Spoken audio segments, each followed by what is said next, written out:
దళిత యువకుడు వీధి సుబ్రహ్మణ్యం హత్య చేసి డెడ్ బాడీని డోర్ డెలివరీ చేసినటువంటి అనంతబాబు, ఎమ్మెల్సీ అనంతబాబు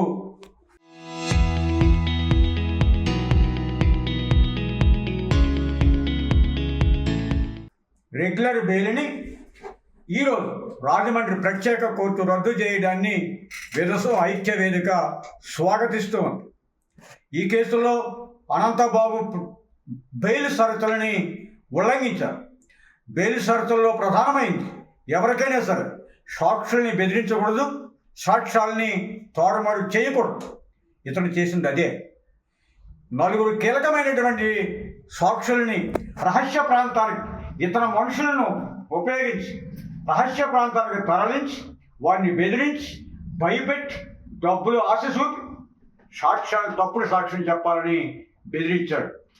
దీంట్లో ఆ కీలకమైనటువంటి సాక్షులే పోలీసు వారికి ఫిర్యాదు చేయడంతో ఈ కేసును వాదిస్తున్నటువంటి ప్రత్యేక ప్రాసిక్యూటరు ముప్పాల సుబ్బారావు గారు రాజమండ్రి ప్రత్యేక కోర్టులో ఈ బెయిల్ రద్దు పిటిషన్ వేయడం, దాని మీద కోర్టు 4 రోజులు విచారించి ఈరోజు తీర్పు వెలువరించడం, ఆ తీర్పులో ఇతని రెగ్యులర్ బెయిల్ రద్దు చేయటాన్ని మేము హర్షం వ్యక్తం చేస్తున్నాం. ఇదే సందర్భంలో మరొక అంశాన్ని కూడా మీ దృష్టికి తీసుకున్నాం.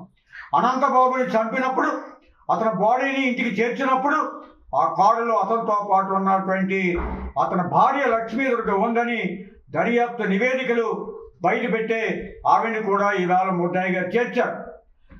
రెండవ ముద్దాయిగా ఉన్నటువంటి లక్ష్మీదుర్గతో కూడా సాక్షుల్ని బెదిరించేటువంటి అవకాశం ఉంది, భయపెట్టేటువంటి ప్రమాదం ఉంది, సాక్ష్యాలు తారుమారు చేసేటువంటి దుశ్చర్యకు ఆవిడ పాల్పడేటువంటి అవకాశం. కాబట్టి ఆవిడ బెయిల్ని కూడా రద్దు చేసి ఆమెను కూడా కటకటాల్లోకి నెట్టాలని చెప్పి విదసం ఐక్య వేదిక డిమాండ్ చేస్తుంది.